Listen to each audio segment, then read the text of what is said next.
Good morning. Happy Earth Day today. My name is Ming Richardson. I'm the compliance broker for Maximum One Realty and Realtor Partners. And my name's Alan Richard. I'm the managing broker at Maximum Realty and Realtor Partners. And I'm bringing my folks, on Facebook here so we can Thank you have. for joining us weekly for our backstory to get the underbelly of the real estate. What you say? No, no, no. My line is, we expose the soft underbelly of the real estate world, but that's okay. Yeah, It's fine. yeah. So there we go. Anyway, thank you for joining us. We have a lot of interesting information to share with you this week. We're very excited about everything that's going on, and some good news, some challenging news. But hey, it's the market. It is what it is. Like the only constant we have is change. We want to start off talking about. Please make sure if you are going to be doing cold calling that you are using the National Do Not Call Registry. There is a huge lawsuit by a different brokerage. Let's put it that way.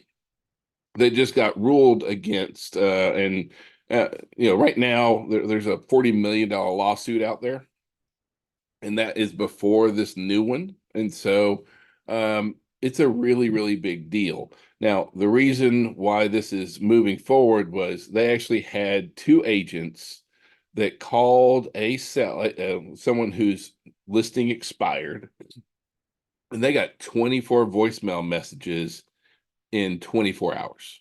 They got an hour between Our just a between two call. separate people from the same brokerage kept calling and harassing these people.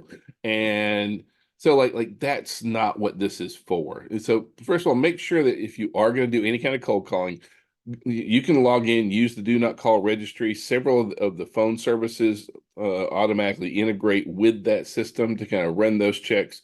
Just make sure that you aren't being annoying and violating the law on that. Wow, the fine is huge, and if you do call and don't put your message in Mhm. there, you definitely will get fined, Yeah, and it's absolutely. not worth it. And you should be, right? And honestly, I understand everybody trying to get business. I get that, but understand when it's aggressive, when it's relationship, Yeah, because real estate is about relationship, not aggression. yeah. Now, okay, changing gears again. So we know that Paragon is getting sunset in Georgia MLS. Matter of fact, later this month, Paragon is going to May be 1st, dead, we're done with Paragon. except for FMLS. FMLS slid in and said, you know what, we got Paragon, and now Paragon is now live. So if Paragon is a platform that you're very comfortable with using, you can now access Paragon as part of FMLS. So you can still go in and use Matrix, or you can go in and use Paragon as well. So Absolutely. even though I know the Georgia LMS may be sunsetting it, FMLS is like, we got it kind of thing. So We're picking it up. that works. It's okay. We're not that bent out of shape about it. So there's a list of the top EV friendly housing markets in the US. And what I found really surprising is that Atlanta comes in the top 13. Like we're the 13th best um EV Friendly. housing market out there. I wouldn't have really picked that necessarily. Um, but one thing I do want to point out is not that we do a lot to control this, but if you have a listing and it has an EV charging port, It's a plus. make sure that you are talking about that as part of your listing description and everything, all the assets that the property has with it. This is a selling feature. It really is. We're seeing where more and more people are searching for properties that have the EVs that have the EV chargers built into the house, kind of thing. So Correct. make sure you're taking advantage of that. All right, we want to switch over to social media really quick because there's a recent study out, and it has some really interesting information for us in the real estate industry. How like how we integrate and how we utilize social media. And so the first kind of statistic here is that our consumers are primarily doing research via social media and video. And what that means is you're much better off talking about real estate when people are going to be looking up, what do I need to do to buy a home, to sell a home? What's it like? How do I do this? Yada, yada, yada. Social media and video are your two big pushes. That's where it's really going to be really, really strong for us. So we need to make sure that we are utilizing these platforms if you're trying to get in front of more buyers and sellers out there. The other thing that we want to be looking at is, as far as like um, the best thing we can do to drive engagement is to have an online community. Like when you post and other people post things back with you and you're engaging with them and they're engaging with you, that is really, really good for business. It's really like at the end of the day, that's what this really says is that, when you have an active brand that's engaged with your friends, with the other folks online, that's really, really good for business. So fostering that, it's not about just going in and like doing like me. I'm more of a stalker kind of thing. I just gotta walk. But Ming talks to everybody, thumbs up, hearts, comments, all that kind of stuff. So she's much better at building a brand on there than I am. Last thing is memes and funny posts work. Well, you wonder why TikTok has out grew its popularity. That's because they're funny. They're Some are. entertaining.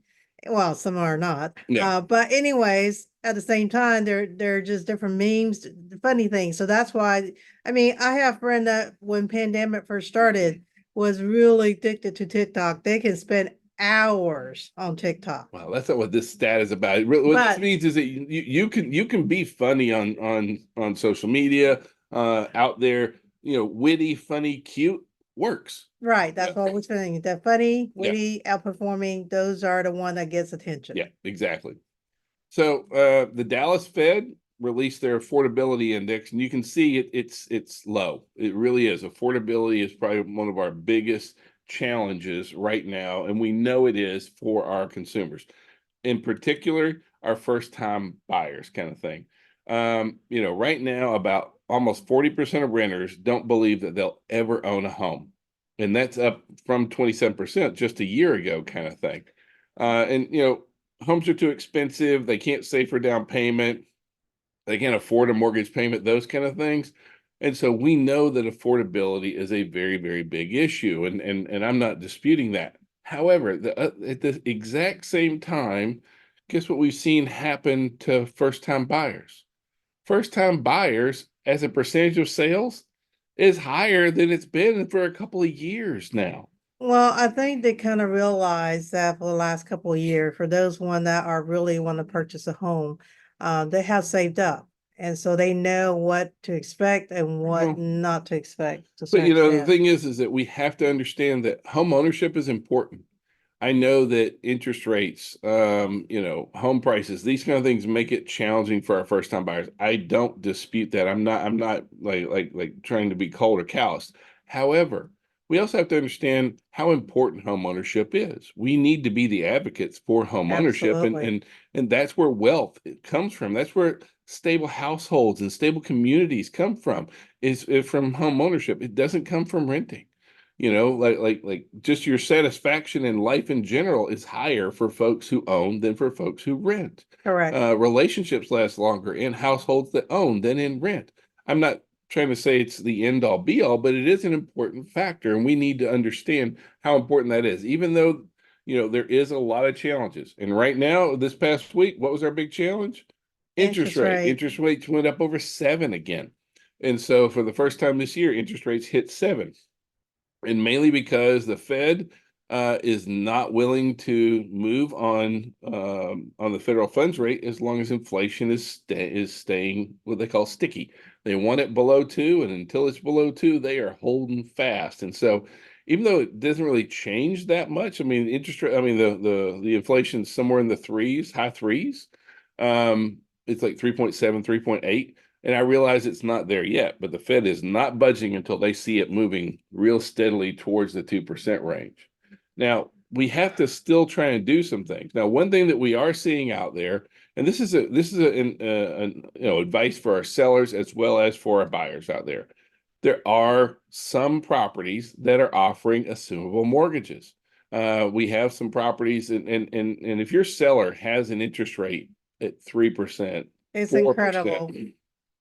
we have so many of our buyers right now, especially like folks who are like baby boomers are some of our biggest buying segment at the moment because they have so much equity to bring forward. And if they have a loan, I mean, if they're bringing forward a lot of equity, just think that they could come in, assume a mortgage, and be able to pay a large portion of that down in carrying that forward Well, from their no, existing when property. you assume a loan, just so you know, whatever the sale price, less what the payoff is, you have to bring that in In cash. cash, right? That's why Okay, this so isn't good for your first time buyers. and there's some risk for the seller as well. So just make sure you have consulted with an attorney on this because there are consequences. Well, I mean, they On are both assuming, sides. yeah, like And I know, Ted, honestly, if the gap is huge enough, the buyer's not gonna default because if they default, the seller take over the possession of property, guess what? They still have all that equity. Yeah. So they can turn around, and resell that house again. Well, but for when it comes to affordability, this is just one more thing that we want to throw out there. We know that we have a lot of DPA programs and things like that. Loan assumption is a good option, y'all. Anytime that we have challenges in our market, the folks who say, you know what, we're doomed, those people end up getting out of our business. And for the folks who say, you know what, we're going to find a way, this is just another Absolutely. way, right? Exactly. Now, this past week, Fannie and Freddie, as far as it goes, in talking about mortgages here. As part of the National Association of Realtors settlement, Fannie and Freddie released a statement saying that that if sellers offer to pay a buyer's agent commission, those payments will not be treated as interested party contributions, IPCs, meaning it won't count Concessions. as part of closing costs. It won't count against. So if on a conventional loan, you have 3% of IPCs of interested party contributions that you can offer. If that seller is going to pay the buyer's agent commission, that won't count against that 3%. Is So really what your that. closing costs are protected for conventional loan, which is a blessing. Yep. So now we got in FHA. FHA. FHA has already said that they're down. So now we've got FHA, both conventional and Working on VA right yeah, now. that's it. So we're working on it, right? So right now, we see a rising inventory, but we're also seeing the number of offers received per sale is also increasing, which is really great for us to see. Now, part of this is completely seasonal, right? Correct. Because we're heading into the spring, summer buying season, and so that's where we're rocking. Now, right now, Moody's Analytics went out and showed that we're looking as like what percentage of the U.S. housing market is overvalued, and basically, Moody says all of it is. It's actually on a downward trend. Like it's trending down to be better, if that makes any kind of sense. So it did reach its peak During pandemic. yeah, but now we are seeing where, and it doesn't feel like it, I don't think, but we are seeing where affordability is moving right into a Okay, better. when they Just say downward trend, they're talking about percentage. yeah, Like during pandemic, we had as much as 45% increase. And so now the increase are less than, of course, 45%. yep. And this is what they mean by downward turn. So it's not necessarily that the housing market are crashing or No. there is a value issue. We're just saying that the percentage of increase is less than what during pandemic Well, was. and even this past week, Zillow released their home value forecast for the rest of the year, and they're looking at year over year, still seeing positive property value appreciation, and we are too. I don't think we're going to be gangbusters, double digit, that kind of stuff. It's going to be a very modest price property value appreciation, which is very, very healthy for us. We're Absolutely. really glad to see. Now, what we are finding very interesting is that luxury home prices have risen at twice the rate of non-luxury. And in the Atlanta market, luxury is really anything over 1.2 million. Mhm. That's kind of for the Atlanta region, luxury is considered over 1.2 million. And luxury has been really, really rocking it when you look at property value appreciation. Now, at the same time, new listings in luxury have also just started blowing up. They are going just gangbusters. And total inventory, if you look at total inventory compared to past years, total supply of luxury listings is through the roof right now. We are expecting to see some softening in prices in luxury. Now, I know that Now, when you hear that, that doesn't mean that we're going to see homes at $250,000 starting to see some price depreciation. These are luxury listings. It's going to be a small percentage of our market, but the big numbers are going to be there. And when you start hearing that, you'll think, oh my goodness, something's happening with the market. But real estate, residential real estate is based on supply versus demand. We have a lot of supply, not as much demand right now. Expect to see, we've seen really high prices in the past, and that pendulum swings both ways, right? We're expecting to see luxury prices actually starting to come down moving forward. Now, the Texas Association of Realtors went out and did some interesting studies here, and I wanted to share with that. But so first thing is what's the most important factor when a buyer chooses a home? Quality of the neighborhood. Isn't that crazy? That's their number one thing they're driving through. But I mean, like If you think about it, if you drive through and you'll see things that's not as desirable, then they can, that's not where you want to put your family in. So therefore, even though it may be convenient, it may not be as desirable with the buyer's perspective. Yeah. Everybody has different point of view and value. Just remember that. Yeah. And the most common compromise, what do our buyers compromise on more than anything? Price, condition, and then size. That's really what we're seeing, which it carries through. We're seeing where folks are buying smaller homes right now. And I have clients that want to buy closer to friends because they do a lot of weekend activities and stuff like that. And of course, convenient to job, and lastly, overall affordability of the homes. Yeah. Now, how long are they searching? So, a small percentage are just searching a week or less, but the largest group is 2 to 12 weeks, which is up to 3 months. There's about almost a third of folks who are searching more than 3 months. Now, our buyers say the most difficult part of buying a home is finding the right property. Make sure that you understand that. That is a big deal. So sending out property alerts, sharing properties with clients, that's the big deal to them, because they, it's terrible when they're like, well, I found the house kind of thing. We should make sure that we're the ones who are sending them these properties. Now, the other challenge here for me is that the most difficult steps really do rely on us, right? 60% about finding the right property, our job. 21% paperwork, our job. 16% understanding the process. All this is our job to explain and to educate and teach our clients. The 18% about saving for down payment, that's their job. Everything else, we need to be able to take ownership on there. One thing I do caution, sometimes I know that we want to make sure our client understand everything, but sometimes when you have a conversation in the middle of it, if they stop you and say this is too much, understand, back off, and just let them know that you'll let them know once you cross that certain bridge that you explain to them thoroughly what their options are so they can make informed decision. Now, our buyers right now are looking at an average of 7 homes. That's up from 5. And so what we're seeing is our buyers are being a little bit more selective. They're being a little bit, I'm not saying they're being picky, but they understand that, with prices the way they are, I want to make sure I'm making a good purchase. We're seeing where our buyers are looking at more homes. Correct.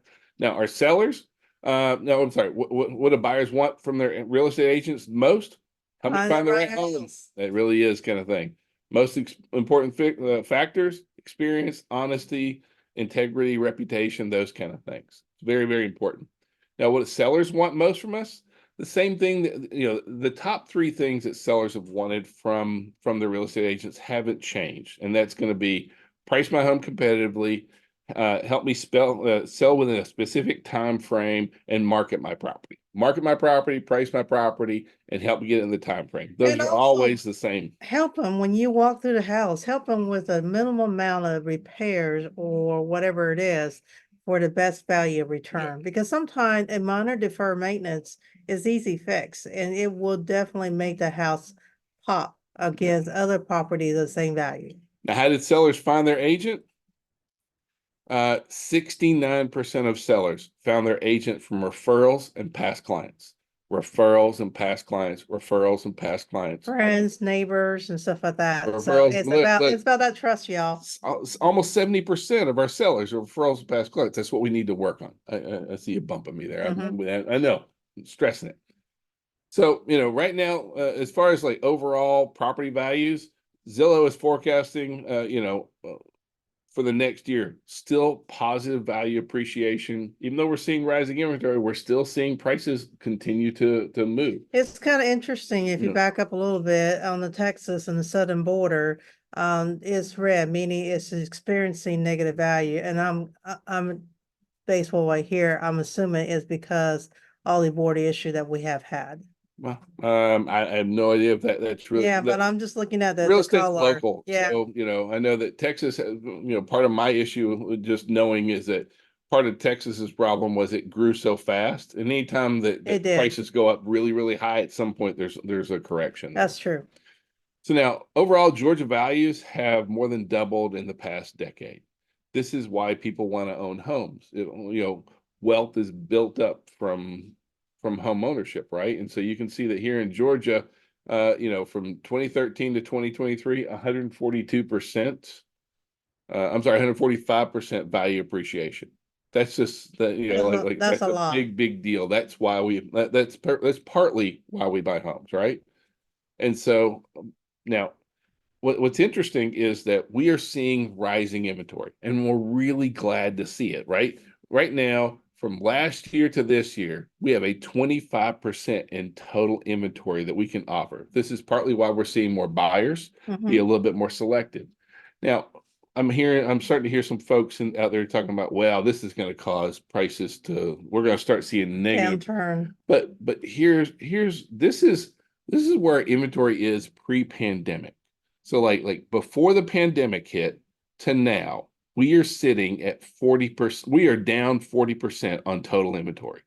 So yes, we are seeing a 25% increase in inventory from where we were last year. However, we are still down 40% from before the pandemic, just that level. And we are still, making babies and all that kind of stuff, right? And so especially during pandemic. Yeah, well, what else could you do, right? Exactly. So overall, right now, our sellers are having to have some realistic expectations, right? And so this is from NAR. They came out and they poll and test our sellers and survey them all the time. And right now, sellers that are expecting multiple offers, that's down 12%. Sellers expecting to sell more than asking price, that's down 15%. Expecting to receive an offer within a week, that's down 15%. I think our sellers are becoming more realistic about what's going on. Well, the market is indicating what the buyer's desires and wants are. Yep. So now, one thing that we do want to recommend to you is please use floor plans for your listings. We went through and started looking at how few listings has floor plans. Our own listings, not ours, but listings inside the brokerage have floor plans. Look, you can make floor plans for free in Kubikasi. There's no reason for not doing it. 97% of home buyers use the internet for the search. 64, 2/3 of the buyers want to see it. 1 in 10 won't arrange a viewing without a floor plan. Now, I know that they're not real common here in Georgia. As a listing agent, make your listing stand out. This is an easy one to do, and it's cheap, right? So please, there's no reason for us not to do this. Now, overall, new construction is down right now, and partly because the builders are just as sensitive as anybody else is to interest rates, and so it's making them feel a little bit pulling back. I mean, they bought a bulk interest rate a while back, and those are expiring soon, and so therefore now they're having to compete with the market with the current interest rate, and it makes it a little more difficult. But new construction still has some great deals and great incentives, so take advantage of it. Yep. Now, one area that is big, that is growing in new construction, and that is build to rent homes. You can see that build to rent homes, just the overall volume is shooting up. Now, the other bad news is Atlanta is the 3rd highest region in the nation that has build to rent completions so far. And so that number is continuing to rise. Now, that also makes an opportunity for us because we know that these are folks that are paying premium to rent a property. There's a good chance this is, I mean, not like this is a great breeding ground to find buyers. Really is. They're paying really high prices here, kind of thing. And usually those built to rent homes are typically a little more luxurious than your average. Some are pretty cookie Well, cutter. yeah, Yeah. they are, but they're better than your traditional 1980s 3 2 Yeah. bedroom ranch style home. Is more Yep. appealing to the newer generation. Yeah. Now, what percentage of our single family homes are rentals? I found this very interesting. 20 in our area, 20% of all single family rent properties are rentals. Well, if y'all think about, I remember during downturn market, we have industrial buyer coming in buying 200-300 Yeah. houses a Well, month. they're still out there, but I mean, I don't know. I mean, Found the that prices interesting, were right? great. I mean, you could Yep. pick up a 3 2 ranch in 1980 for less than 50 grand back then. Well, and what we're seeing is that single family detached, meaning single family detached rentals, those are increasing in price as far as the rental rates are increasing. However, multifamily apartment rents are going down, which we've seen that kind of moving forward. Correct. So this week on Tuesday, we have Mortgage 101 here in our McDonough office. Please come join us. Yes. On Wednesday, we have 2024 GAR contract dissection. That's going to be over in our Conyers office on Wednesday. And on Thursdays, estates, divorces, who can sign? That's over in our Fayetteville. Are you teaching that one? I'm teaching that one, I Yep. believe, and Martin is teaching the GAR Yep. contract dissection. So that's Yep. going to be a great one. We actually have the form and let you Mhm. see what the highlight red areas are so you can be aware what the GAR form, especially for new agents or returning agents or agent overall that you haven't looked at it for a while. So if you guys have a great week. If we can be of any kind of service, please call, text, smoke signals. Have a great Thank week. you. Have a great Monday. Take care.